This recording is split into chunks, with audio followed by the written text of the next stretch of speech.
여러분, 혹시 한 사람이 만나는 사람마다 완전히 다른 이름으로 불린다면 어떨까요? 사실 국가도 마찬가지일 수 있습니다.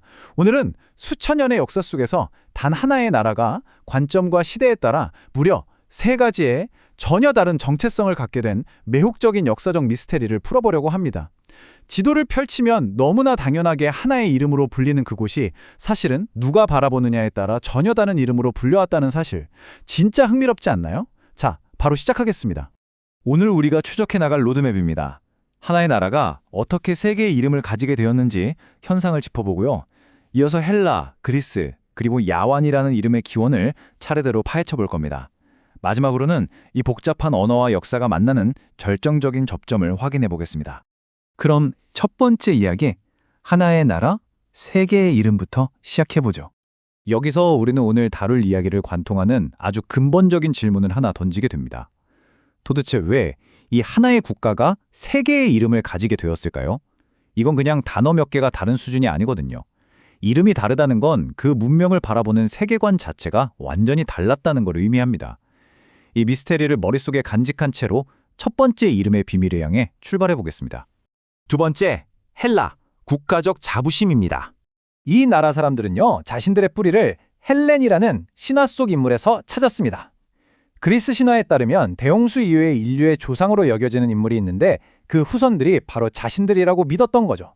그래서 그들은 스스로를 우리는 헬렌의 자손들이다 라는 뜻에서 헬레네스라고 둘렀고 자신들이 살아가는 이 위대한 땅을 헬라스라고 명명했습니다. 그러니까 헬라스는 단순한 지명이 아니라 고귀한 핏줄에 대한 엄청난 국가적 자부심이 듬뿍 담긴 이름인 겁니다. 그리고 이 엄청난 내부의 자부심은 곧 밖으로 폭발적으로 뻗어나가게 됩니다. 바로 그 유명한 알렉산더 대왕을 통해서 말이죠. 그는 정복 전쟁을 하면서 이 헬라스의 정체성을 고대 세계 전역에 그대로 수출했습니다. 우리가 역사 시간에 귀에 못이 박히게 들었던 헬레니즘 시대라는 말이 바로 여기서 탄생한 거예요. 헬레니즘은 그냥 한 나라의 문화가 아니라 당시 고대 세계를 싹 휩쓴 글로벌 트렌드이자 표준이 된 겁니다. 이 문화적 영향력이 얼마나 강력했냐면요. 신약 성경을 보면 딱 알 수 있습니다.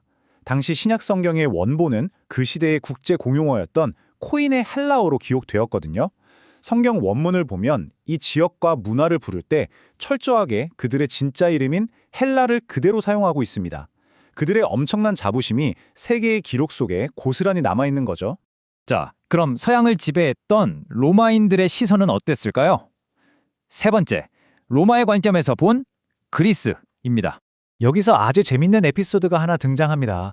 로마인들이 세력을 넓히면서 동쪽으로 쭉쭉 뻗어나갈 때 자기들이랑 지리적으로 제일 가까웠던 서부 지역의 한 작은 부족이랑 가장 먼저 딱 맞닥뜨리게 됩니다. 그 부족 이름이 바로 그라이코이였어요. 로마인들에게는 이들이 처음 만난 이 지역 사람들의 전부였던 거죠. 그런데 진짜 흥미로운 게 뭔지 아시나요? 로마인들이 그냥 그 처음 만난 동네 부족 이름을 따서 그 뒤에 있는 엄청나게 넓고 복잡한 지역 전체를 다 그라이키라고 퉁쳐서 불러버린 겁니다. 엄청난 역사적 아이러니죠. 결국 로마가 지중해 패권을 장악하면서 이 지극히 편의주의적인 로마식 이름은 전 세계적인 행정 라벨이 돼버렸습니다. 이게 오랜 시간을 거쳐서 오늘날 우리가 너무나 익숙하게 쓰는 그리스로 굳어지게 된 겁니다. 이번엔 시선을 확 돌려서 고대 동방으로 가보겠습니다.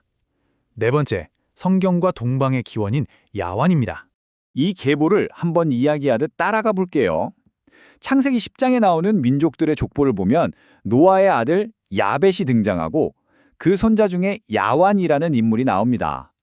역사 언어학적으로 이 야완이라는 단어는 한 종족인 이오니아인들과 그 어원이 아주 정확히 맞닿아 있습니다. 그래서 동양의 기록에서는 이 이오니아에서 파생된 야완 또는 유난이라는 이름이 확고하게 자리 잡게 된 겁니다. 아마 여기서 감이 딱 오셨을 텐데요.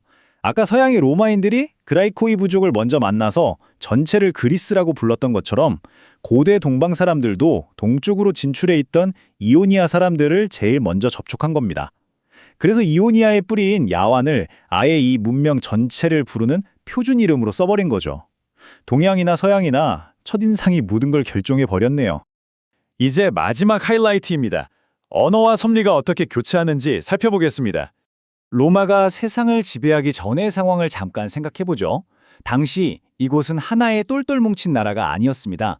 스파르타나 아테네처럼 허구한 날 서로 치고받고 싸우는 수많은 도시 국가들로 쪼개져 있었거든요.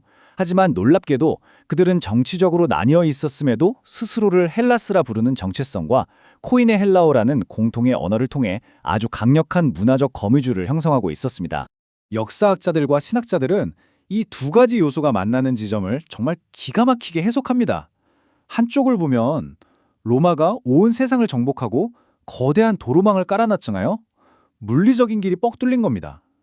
그런데 다른 한쪽을 보면 헬라스 사람들이 정치적으로는 정복당했을지 몰라도 제국 전체에 코인의 헬라어라는 언어를 쫙 깔아버린 거예요. 사상과 복음이 막힘없이 퍼져나갈 수 있는 영적인 길이 열린 셈이죠. 이 물리적인 길과 언어의 길이 하나로 만난 순간 훗날의 역사가 완전히 뒤바뀌게 됩니다. 자, 그럼 오늘 다룬 이 거대한 퍼즐 조각들을 하나로 싹 맞춰볼까요? 정리해보면 이렇습니다. 헬라는 스스로의 핏줄을 자랑스러워하는 그들의 진짜 내부적 이름이고요. 그리스는 처음 만난 작은 부족 이름에서 따온 서구 세계의 행정적인 라벨이었습니다. 그리고 야화는 고대 동방과 성경의 기록 속에 남겨진 가장 오래된 이름이죠. 똑같은 땅 하나를 두고 세 개의 완벽히 다른 렌즈가 존재했던 겁니다. 오늘 살펴본 내용을 한 문장으로 압축해 보겠습니다. 한 나라의 정체성이라는 건 원래부터 고정되어 있는 게 아니라 누가 어디서 바라보느냐에 따라 역동적으로 변해왔다는 사실입니다. 그들 내면의 자부심, 서양의 행정적인 잣대, 그리고 동방의 고대 기록이 이 하나의 땅 위에 겹겹이 쌓여서 지금의 역사를 만든 거죠. 다시 생각해도 정말 신기한 일입니다. 우리는 이제 그들을 그리스라고 부르는 것에 너무나 익숙해져 있습니다. 하지만 오늘 보셨다시피 그 이름 하나에 상상도 못할 거대한 역사가 숨어 있었죠. 그렇다면 우리가 무심코 매일 쳐다보는 세계지도 위에 또 어떤 잊혀진 역사들이 숨쉬고 있을까요? 여러분이 잘한다고 생각했던 그 이름들 뒤에는 과연 어떤 비밀이 있을지 오늘 배운 시선으로 세상을 다시 한번 흥미롭게 바라보시기를 바랍니다. 지금까지 함께해 주셔서 감사합니다.